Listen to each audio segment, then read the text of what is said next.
রাজ্যে বিজেপি ক্ষমতায় আসলে সবার আগে বন্ধ করা হবে বাংলাদেশে অনুপ্রবেশকারী। বেছে বেছে অনুপ্রবেশকারীদের খুঁজে বের করা হবে। তদন্তের জন্য হাব তৈরি করতে তৃণমূল সরকার, যেখানে বিক্রি করা হচ্ছে নকল শাড়ি। বিজেপি ক্ষমতায় আসার পর তন্তুজীবীদের জন্য খুলে যাবে ভাগ্যের চাকা।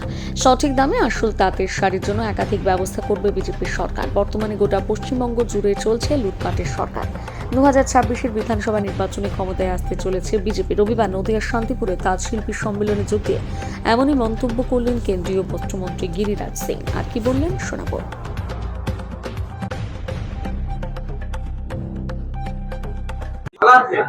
आप यहाँ से स्टेट गवर्नमेंट का दायित्व है कि आपको सेंट्रल गवर्नमेंट को तो आगे आना चाहिए था।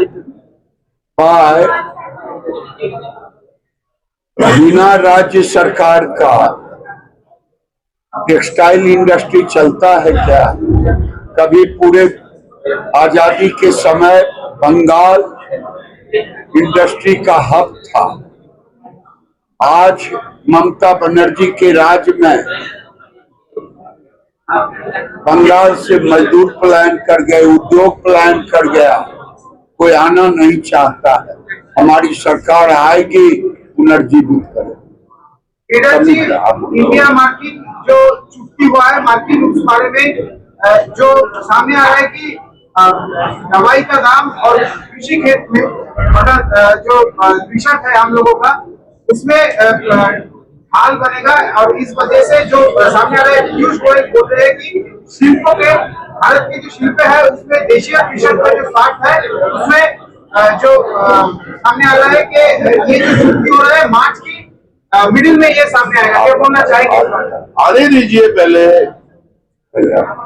जहां तक केंद्र में बीजेपी सरकार है, किसी भी हालत से भारतीय किसानों के साथ, भारतीय लघु उद्योगों के साथ कोई समझौता नहीं होगा। पूरा दुनिया में भारत छा जाएगा और 2043 में इस विश्व का सबसे बड़ा शक्ति होकर भारत उभर कर आएगा। बीजेपি কোনো সরকার নেই, তৃণমূল চলে গেছে, তৃণমূল চলে যাবে, যেটা আছে সেটা জীবন কিছু পাবে।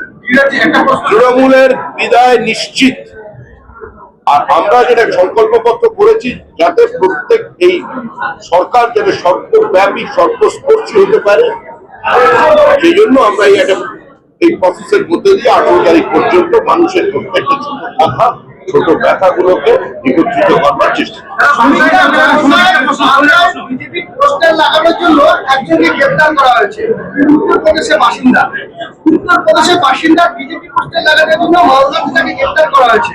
এখন এই রাজ্যে তৃণমূল সরকার পরিযায়ী শ্রমিকদের কথা বলছে, উত্তরপ্রদেশের পাল্টা এই ঘটনা। আমি বুঝতে পারলাম না আপনার প্রশ্ন। উত্তরপ্রদেশের কোন কর্মী বিজেপি লাগাচ্ছিল, তাকে গ্রেপ্তার করা হয়েছে, কি বলবেন? এই মুহূর্তে পশ্চিমবঙ্গের যে রাজ্য সরকার আছে তারা মনে করে এটা একটা আলাদা রাষ্ট্র। এভাবে যদি দীর্ঘদিন এই বাঙালি অবাঙালির বিভাজন চলতে থাকে, এভাবে যদি হিন্দি ভাষীদের বিরোধিতা চলতে থাকে, তাহলে আজকে মনে রাখতে হবে আপনাদের এই নদিয়া জেলা কত লক্ষ পরিযায়ী শ্রমিক এই মুহূর্তে হিন্দি ভাষাভাষী রাজ্যে কাজ করছে। আজকে শুধু উনি বলেছেন কেরল এবং তামিলনাড়ুর কথা, যেহেতু ওনার ডিপার্টমেন্টের বিষয়। আপনি উত্তরপ্রদেশ, হরিয়ানা, রাজস্থান, মধ্যপ্রদেশ, এমনকি যে বিমারু স্টেট বলে যাকে একসময় ধার্য করা ছিল, সেই বিহারেরও কিছু প্রজেক্টে আজকে বাঙালিরা কাজ করছে। আর আজকে আপনাদের সাংবাদিকদের কাছে আমি একটি কথা বলে বক্তব্য শেষ করবো, ওনারা সময় নেই। আমরা কোথায় পৌঁছেছি পশ্চিমবঙ্গকে? পশ্চিমবঙ্গের এই ফুলিয়ার তাঁত শিল্পের একজন উইভার দাঁড়িয়ে বলছেন যে মাসে কত টাকা পেলে তিনি প্রতিদিন সন্তুষ্ট থাকবেন। জিজ্ঞেস করেছিলেন গিরিরাজজি, তিনি বলছেন 500 টাকা, মাসে 15,000 টাকা মাত্র।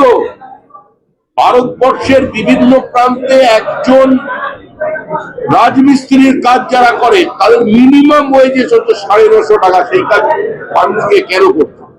এই উত্তর থেকে মমতা বন্দ্যোপাধ্যায়ের বোঝা উচিত যে 1,500-এ কিছু মহিলাদের হয় না, 3,000 করতে হবে।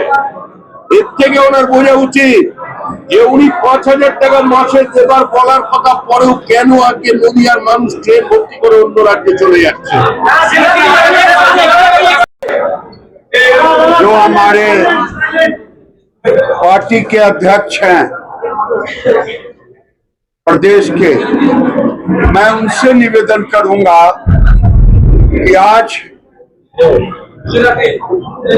आप मेरी बातों को रखें, चाहे भारत की सरकार ने जो ग्रांट देती है, रेवोल्यूशन ग्रांट 2004 से 14 तक केवल 2 लाख मिला और मोदी जी ने 10 लाख दी। फिर केंद्र सरकार के ग्रांट 24-25 28,431, 25-26 37,150। मैं 3 बातों को कह करके अपनी बात को विराम दूंगा।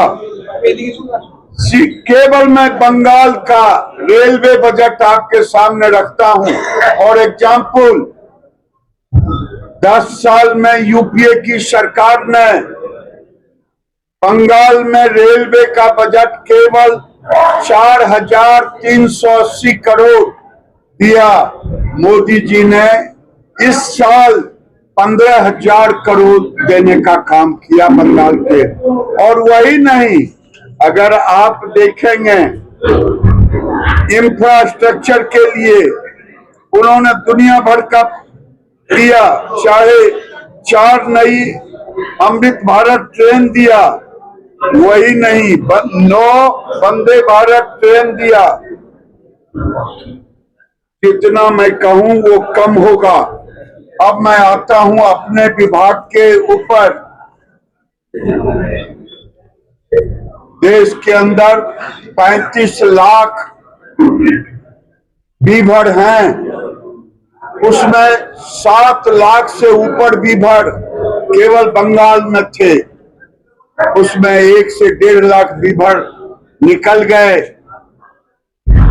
जो बंगाल कभी बिहार यूपी के लोग रोजगार खोजने आते थे, आज बंगाल के लोग केरल और तमिलनाडु जा रहे हैं। ये टीएमसी की सरकार केवल कट मनी की सरकार है। और हमने तय किया है आने वाले दिन में बंगाल में हमारी सरकार बनेगी और बीभर की आमदनी मिनिमम 1,500 रुपया प्रतिदिन की व्यवस्था करूंगा। स्टूडियो होगा, बीभर सर्विस सेंटर होगा, 1 डिस्ट्रिक्ट 1 प्रोडक्ट होगा और बंगाल को फिर से हम पुनर्जीवित करेंगे।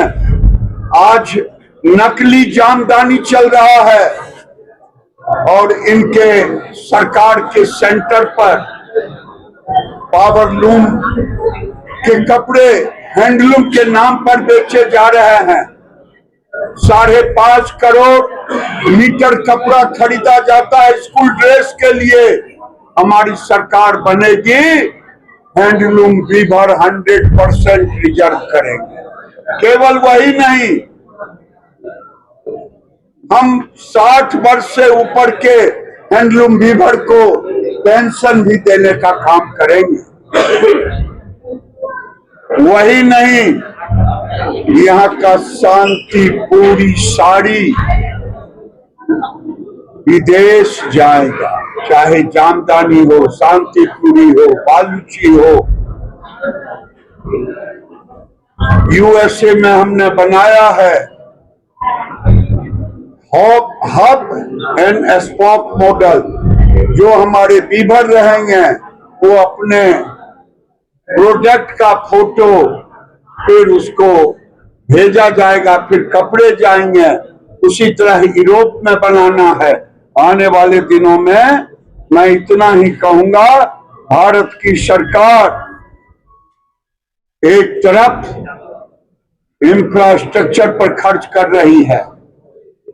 अगर 80,000 करोड़ खर्च हुआ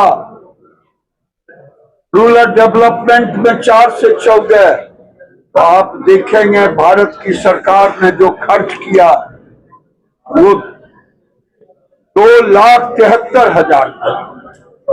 ये कोई ऐसा सेक्टर नहीं है जिसमें भारत की सरकार ने विकास की गति, आज सड़क, रेलवेज, हाईवेज, वाटरवेज, एयरवेज, ये सारे हम आज एक बेंचमार्क साबित किया है। अमेरिका इसलिए नहीं धनी है कि अमेरिका की पैसे के कारण वहां की सड़कें है। अमेरिका इसलिए धनी है कि अमेरिका की सड़कें अच्छी है और नरेंद्र मोदी जी ने इंफ्रास्ट्रक्चर पर इसीलिए खर्च किया है।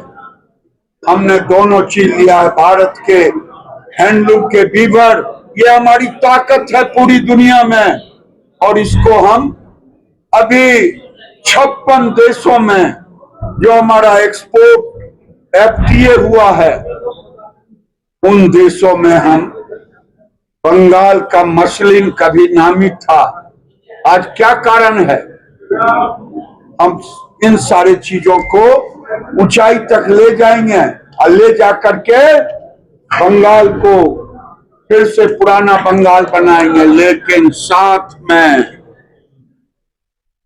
बंगाल के घुसपैठिए को, बांग्लादेशी घुसपैठिए को हमारी सरकार आएगी तो रहने नहीं देंगे। देश में 1946 में जिन्ना ने डायरेक्ट एक्शन डे किया था, उस समय प्राइम मिनिस्टर सोहरावर्दी थे।